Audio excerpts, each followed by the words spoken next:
ಗ್ರಾಮ ಲೆಕ್ಕಿಗರಿಗಿಲ್ಲ ಮೂಲ ಸೌಕರ್ಯ. ತಾಲೂಕು ಕಚೇರಿ ಮುಂದೆ ಧರಣಿ. ಮೂಲ ಸೌಕರ್ಯವಿಲ್ಲದೆ ಬಳಲುತ್ತಿರುವ ಗ್ರಾಮ ಲೆಕ್ಕಿಗರ ಸರ್ಕಾರ ಕಚೇರಿ ಸಹಿತ ಮೂಲ ಸೌಲಭ್ಯಗಳನ್ನು ಕಲ್ಪಿಸುವಂತೆ ಆಗ್ರಹಿಸಿ ಕರ್ನಾಟಕ ರಾಜ್ಯ ಗ್ರಾಮ ಆಡಳಿತಾಧಿಕಾರಿಗಳ ಕೇಂದ್ರ ಸಂಘದ ಜಿಲ್ಲಾ ಘಟಕದ ವತಿಯಿಂದ ತಾಲೂಕು ಕಚೇರಿ ಮುಂದೆ ಕಾರ್ಯಕಲಾಪಗಳನ್ನು ಬಹಿಷ್ಕರಿಸಿ ಧರಣಿ ನಡೆಸಿದರು. ಸಂಘದ ನೂರಾರು ಗ್ರಾಮ ಲೆಕ್ಕಿಗರು ಇಂದು ಬೆಳಗ್ಗೆಯಿಂದ ತೋಳಿಗೆ ಕಪ್ಪು ಪಟ್ಟಿ ಧರಿಸಿ ತಾಲೂಕು ಕಚೇರಿ ಮುಂಭಾಗ ಧರಣಿ ಆರಂಭಿಸಿದರು. ಸರ್ಕಾರ ಗ್ರಾಮ ಲೆಕ್ಕಿಗರಿಗೆ ಕಚೇರಿ ಸಹಿತ ಯಾವುದೇ ಸೌಕರ್ಯವನ್ನ ಕಲ್ಪಿಸಿಲ್ಲ. ಆದರೂ ಹೊಸ ಯೋಜನೆಗಳ ಜವಾಬ್ದಾರಿಯನ್ನ ಹೇರುತ್ತಲೇ ಇದೆ. ನಮಗಿರುವ ಇತಿಮಿತಿ ಸೌಕರ್ಯದಲ್ಲೇ ಈವರೆಗೆ ಪ್ರಾಮಾಣಿಕವಾಗಿ ಕರ್ತವ್ಯ ನಿರ್ವಹಿಸುತ್ತಾ ಬಂದಿದ್ದೇವೆ. ಆದರೆ ಸರ್ಕಾರ ನಮ್ಮ ಬೇಡಿಕೆಗಳನ್ನು ಗಂಭೀರವಾಗಿ ಪರಿಗಣಿಸದ ಕಾರಣಕ್ಕೆ ಇಂದಿನಿಂದ ಅನಿರ್ದಿಷ್ಟ ಅವಧಿ ಮುಷ್ಕರ ಆರಂಭಿಸಿದ್ದೇವೆ ಎಂದು ಸಂಘದ ಜಿಲ್ಲಾಧ್ಯಕ್ಷ ನಾಗೇಶ್ ತಿಳಿಸಿದ್ದಾರೆ.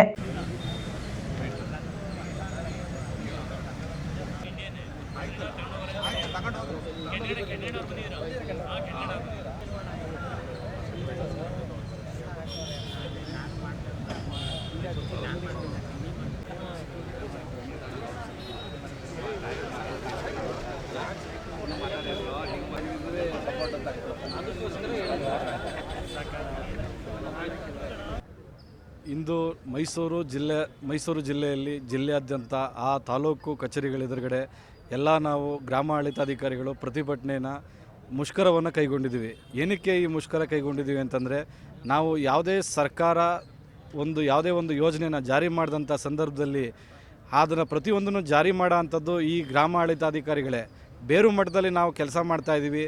ನಮಗೆ ಮೂಲಭೂತ ಸೌಕರ್ಯಗಳಾದಂತಹ ಕಚೇರಿ ಮತ್ತು ಲ್ಯಾಪ್ಟಾಪ್ ಆಗಲಿ, ಸಿಸ್ಟಮ್ ಆಗಲಿ, ಕಚೇರಿಯ ಒಂದು ಏನು ಸೆಟಪ್ ನಮಗೆ ಇಲ್ಲ. ಆದ ಕಾರಣ ನಮ್ಮ ಮೂಲಭೂತ ಸೌಕರ್ಯಗಳ ಜೊತೆಗೆ ನಮ್ಮನ್ನ ಮೊಬೈಲ್ ಆ್ಯಪ್ಗಳು ಬಿಟ್ಟಿದ್ದಾರೆ. ಸಾಕಷ್ಟು ಒಂದು ಎಷ್ಟು ಆ್ಯಪ್ 21 ಆ್ಯಪ್ಗಳು ಬಿಟ್ಟಿದ್ದಾರೆ.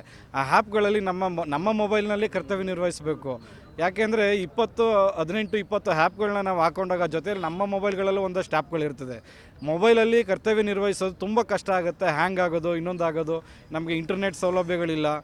ಹಾಗಾಗಿ ನಮ್ಮ ಮೂಲಭೂತ ಸೌಕರ್ಯಗಳನ್ನ ನಾವು ಬೇಡಿಕೆಗಳನ್ನ ಏನಿಟ್ಟಿದ್ದೀವಿ ಅದನ್ನು ಸರ್ಕಾರ ಪರಿಗಣಿಸಿ ಈಗಾಗಲೇ ಹಲವಾರು ಬಾರಿ ನಾವು ಮನವಿಗಳನ್ನ ಕೊಟ್ಟಿದ್ದೀವಿ ಸರ್ಕಾರಕ್ಕೆ.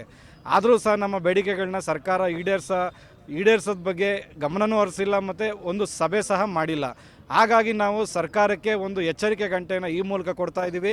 ನಾವು ಇದೇ ರೀತಿ ಮುಷ್ಕರ ಏನೀಗ ಪ್ರಾರಂಭ ಮಾಡಿದ್ದೀವಿ. ನಮ್ಮ ಬೇಡಿಕೆಯನ್ನು ಕರೆದು ಈಡೇರಿಸಿಲ್ಲ ಅಂದ ಪಕ್ಷದಲ್ಲಿ ಈ ಮುಷ್ಕರ ಇವತ್ತಿಗೆ ನಿಲ್ಲಲ್ಲ. ನಾಳೆ ಜಿಲ್ಲಾಧಿಕಾರಿಗಳ ಕಚೇರಿ ಎದುರುಗಡೆ ಇದೇ ರೀತಿ ಮುಷ್ಕರ ಕೂರ್ತೀವಿ. ಹಾಗೂ ತದನಂತರದಲ್ಲಿ ಫ್ರೀಡಮ್ ಪಾರ್ಕ್ಗೆ ಕೂರ್ಬೋದು ಅಥವಾ ಅನಿರ್ದಿಷ್ಟ ಅವಧಿಗೆ ನಾವು ಗೈರಾಗ್ಬೋದು. ಸರ್ಕಾರಕ್ಕೆ ನಾವು ಕಳಕಳಿಯಿಂದ ಕೇಳ್ಕೊತಾ ಇದ್ದೀವಿ. ನಾವು ಮುಷ್ಕರ ಮಾಡ್ತಾ ಇದ್ದೀವಿ. ನಮ್ಮ ಏನು ಸಮಸ್ಯೆಗಳೇನಿದೆ, ನಮ್ಮ ಕೂಗು ಏನಿದೆ, ನಮ್ಮ ಅಳಲು ಏನಿದೆ ಅದನ್ನು ದಯಮಾಡಿ ಆಲಿಸಿ ಅಂತ ಕೇಳ್ಕೊತಾ ಇದ್ದೀವಿ. ಕರ್ನಾಟಕ ರಾಜ್ಯ ಗ್ರಾಮ ಆಡಳಿತಾಧಿಕಾರಿಗಳ ಸಂಘ ವತಿಯಿಂದ ರಾಜ್ಯಾದ್ಯಂತ ಇದನ್ನು ಏನು ಅನಿರ್ದಿಷ್ಟ ಕಾಲ ಮುಷ್ಕರವನ್ನು ಹಮ್ಮಿಕೊಂಡಿದ್ದಾರೆ, ಅದಕ್ಕೆ ಮೈಸೂರು ಜಿಲ್ಲಾ ಸಮಸ್ತ ಸರ್ಕಾರಿ ನೌಕರರ ಸಂಘದ ವತಿಯಿಂದ ಬಾಹ್ಯ ಬೆಂಬಲವನ್ನು ಈಗಾಗಲೇ ಘೋಷಣೆ ಮಾಡಿದ್ದೇವೆ. ಅವರ ಪ್ರಮುಖವಾದ ಬೇಡಿಕೆಗಳಿದೆ. ಮೂಲಭೂತ ಸೌಕರ್ಯಗಳನ್ನ ಕೊಡ್ತಕ್ಕಂಥದ್ದು ಸರ್ಕಾರ ಈಗಾಗಲೇ ಗಮನ ಹರಿಸಬೇಕು ಅಂತ ಈಗಾಗಲೇ ಅವರು ಮನವಿ ಮಾಡಿದ್ರು ಕೂಡ ಅವರು ಅಷ್ಟೊಂದು ಇದ್ರ ಬಗ್ಗೆ ಗಮನ ಹರಿಸಿಲ್ಲ ಅಂತ ನಮಗೆಲ್ಲ ಮಾಹಿತಿ ಗೊತ್ತಾಗಿದೆ. ಮುಂದಿನ ದಿನಗಳಲ್ಲಿ ಅವರು ಈ ಮುಷ್ಕರವನ್ನು ಕಂಟಿನ್ಯೂ ಮಾಡ್ಕೊಂಡು ಹೋಗೋಕ್ಕೂ ಮುಂಚೆನೇ ಸರ್ಕಾರ ತಕ್ಷಣ ಗಮನ ಹರಿಸಿ ಎಲ್ಲರೂ ಕೂಡ ಅವರ ಪ್ರಮುಖ ಬೇಡಿಕೆಗಳನ್ನ ಈಡೇರಿಸ್ತಕ್ಕಂಥ ಕೆಲಸಗಳನ್ನ ಮಾಡಲೇಬೇಕಾಗುತ್ತೆ ಕೂಡ. ಯಾಕೆ ಅಂದರೆ 10 ಹಲವಾರು ಕೆಲಸಗಳನ್ನ ಜವಾಬ್ದಾರಿ ಕೊಟ್ಟು ಅವ್ರ ಸೌಕರ್ಯನೇ ಕೊಡಲಿಲ್ಲ ಕೆಲಸ ಮಾಡೋಕ್ಕೆ ಕಷ್ಟ ಆಗುತ್ತೆ ನೌಕರರು ಕೂಡ. ಮತ್ತು ನಿಮಗೆಲ್ಲ ಗೊತ್ತಿದೆ, ಶಾಸಕಾಂಗದಲ್ಲಿ ಏನೆಲ್ಲ ಕರ್ತವ್ಯಗಳನ್ನ ನಮಗೆ ಕೊಡ್ತಾರೆ ಅದನ್ನ ಕಾರ್ಯರೂಪ ಮಾಡಬೇಕು ಅನ್ನೋ ನೌಕರರು ಮಾಡ್ತಾರೆ.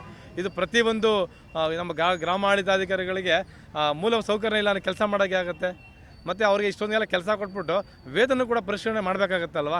ಅಧಿಕಾರಿಗಳ ಮಾರ ಕೆಲಸ ಮಾಡೋಕ್ಕೆ ಹೇಳ್ಬಿಟ್ಟು ತಾಂತ್ರಿಕವಾಗೂ ಕೂಡ ಅವರು ಅತಿ ಹೆಚ್ಚು ಕೆಲಸ ಕೊಟ್ಟಾಗ ಅವರು ಕೂಡ ಅದೇ ಥರ ಅವರು ಕೂಡ ಖುಷಿಯಿಂದ ಕೆಲಸ ಮಾಡಬೇಕು. ಅವ್ರು ವೇತನ ಪರಿಶೀಲನೆ ಮಾಡಬೇಕಾಗತ್ತೆ. ಮತ್ತು ಅವರೆಲ್ಲ ಏನು ಪ್ರಮುಖ ಬೇಡಿಕೆಗಳಿದೆ ಅದು ಗೌರವವಾಗಿ ಕೇಳ್ತಕ್ಕಂಥ ಕೆಲಸ ಆಗಿದೆ. ಅವರು ತಕ್ಷಣ ಗಮನ ಈಡಿಸ್ಕೊಡ್ತಕ್ಕಂಥ ಕೆಲಸ ಮಾಡುತ್ತೆ ಅಂತ ನಂಬಿದ್ದೇವೆ. ಮುಂದಿನ ದಿನಗಳಲ್ಲಿ ಕರ್ನಾಟಕ ಸರ್ಕಾರಿ ನೌಕರ ಸಂಘ ಅವರಿಗೆ ಪೂರ್ಣ ಬೆಂಬಲ ಕೊಟ್ಟು ಅವರೆಲ್ಲ ಮುಷ್ಕರಕ್ಕೂ ಬೆಂಬಲ ಘೋಷಣೆ ಮಾಡಿ ನಾವು ಅವರಿಗೆ ಅವರ ಪ್ರಮುಖ ಬೇಡಿಕೆ ಈಡೇರಿಸ್ತಕ್ಕ ನಾವು ಅವ್ರ ಜೊತೆ ಇರ್ತೇವೆ ಅಂತ ಹೇಳೋಕ್ಕೆ ಇಷ್ಟಪಡ್ತೇನೆ. ನಾವು ರಾಜ್ಯಾದ್ಯಂತ ಗ್ರಾಮ ಆಡಳಿತಾಧಿಕಾರಿಗಳು ತಾಲೂಕು ಹಂತದಲ್ಲಿ ಒಂದು ಮುಷ್ಕರವನ್ನು ಹಮ್ಮಿಕೊಂಡಿದ್ದೇವೆ. ಇದ್ರ ಉದ್ದೇಶ ಏನು ಅಂದರೆ, ನಾವು ಇವತ್ತಿನವರೆಗೂ ಒಂದು ಜೀತದ ಆಳು ಪದ್ಧತಿಯಲ್ಲಿ ನಾವು ಕೆಲಸವನ್ನು ಮಾಡ್ತಾಯಿದ್ದೇವೆ. ಯಾವುದೇ ಸರ್ಕಾರ ಬಂದರೂ ಕೂಡ ಯಾವುದೇ ಸರ್ಕಾರದ ಒಂದು ಯೋಜನೆಗಳು, ಆ ಯೋಜನೆಗಳನ್ನ ಒಂದು ಕೆಳಮಟ್ಟದ ಜನಗಳಿಗೆ ತಲುಪಿಸಿ ಆ ಸ್ಕೀಮನ್ನು ಯಶಸ್ವಿಗೊಳಿಸಬೇಕಾದಂಥ ಹಂತದಲ್ಲಿ ಪ್ರಥಮವಾದ ಪಾತ್ರವನ್ನು ನಿರ್ವಹಿಸುವಂಥದ್ದು ಕಂದಾಯ ಇಲಾಖೆಯ ಗ್ರಾಮಾಡಳಿತಾಧಿಕಾರಿಗಳು. ಈ ಕೆಲಸವನ್ನು ನಿರ್ವಹಿಸಿ ಅತಿ ಹೆಚ್ಚು ಗೌರವವನ್ನು ಸರ್ಕಾರಕ್ಕೆ ತಂದುಕೊಡುವಂಥ ನೌಕರರಿಗೆ ಇವತ್ತು ಯಾವುದೇ ಮೂಲಭೂತ ಸೌಲಭ್ಯಗಳಿಲ್ಲ. ನಾವು ಹೋದರೆ ಹಳ್ಳಿಗಳಿಗೆ, ಇಲ್ಲ ನಾವು ಕರ್ತವ್ಯ ನಿರ್ವಹಿಸುವಂಥ ಒಂದು ಹಳ್ಳಿಗಳಿಗೆ ಹೋದಾಗ ಹಳ್ಳಿ ಕಟ್ಟ ಮೇಲೆ ಕುಂತ್ಕೊಂಡು ಕೆಲಸ ಮಾಡ್ತೀವಿ.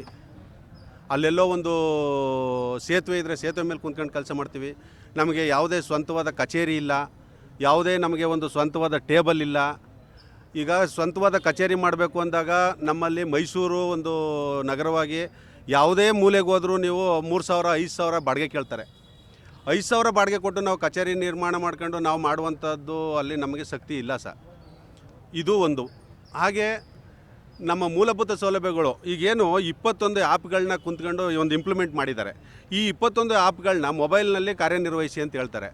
ನಮಗೆ ಈ 21 ಆ್ಯಪ್ಗಳನ್ನ ಏಕಕಾಲದಲ್ಲಿ ಕಾರ್ಯನಿರ್ವಹಿಸೋಕ್ಕೆ ನಾವು ಶಕ್ತರಲ್ಲ. ನಾವು ಕೇಳ್ತಾ ಇರುವಂಥದ್ದೇನು, ಯಾವುದೇ ಕೆಲಸವನ್ನು ಕೊಡಿ ನಾವು ನಿಭಾಯಿಸ್ತೀವಿ, ಸರ್ಕಾರಕ್ಕೆ ಒಳ್ಳೆಯ ಹೆಸರನ್ನ ತರ್ತೀವಿ.